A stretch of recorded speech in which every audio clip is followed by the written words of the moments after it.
reading from the Gospel of Luke.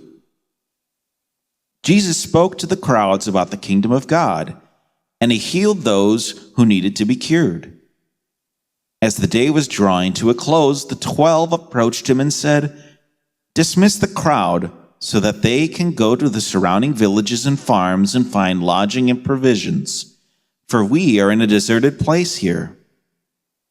He said to them, "Give them some food yourselves."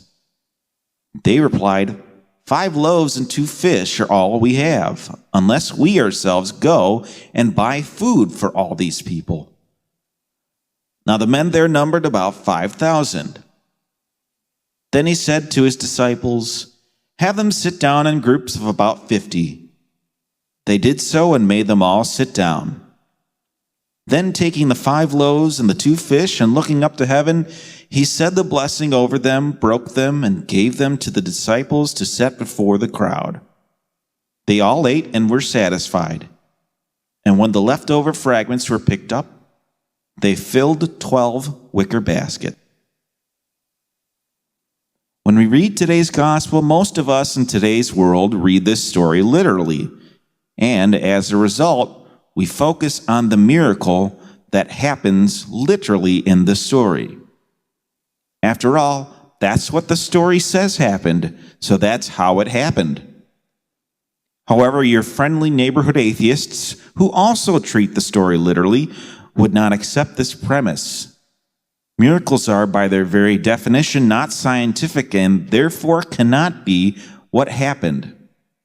As a result, if a miracle isn't what happens, then there has to be a natural explanation, like the premise that they started out with 5 loaves and 2 fish, but when this food got spread out to the masses, a ton of people felt guilty and decided to share the food that they actually had and were hoarding for themselves. No matter what side you are on, even though I assume most, if not all of you, would be on the Christian side of the spectrum, this literal interpretation of the story makes it seem like it's black and white. Either it literally happened or it didn't. This is very much how we see stories like this in a 21st century context. However, it would be fitting for us to realize that this story was written down around 20 centuries ago. A lot can change over 2,000 years. After all, in the first century, it was quite commonplace for miracles to happen. Miracles were a dime a dozen in the ancient world. And clearly, if you are the evangelist who is writing this story, you wouldn't even be considering the possibility that it didn't literally happen. It was never a consideration in the ancient world. As a result, if they aren't considering whether this miracle literally happened or not, then there clearly has to be a third interpretation for this story.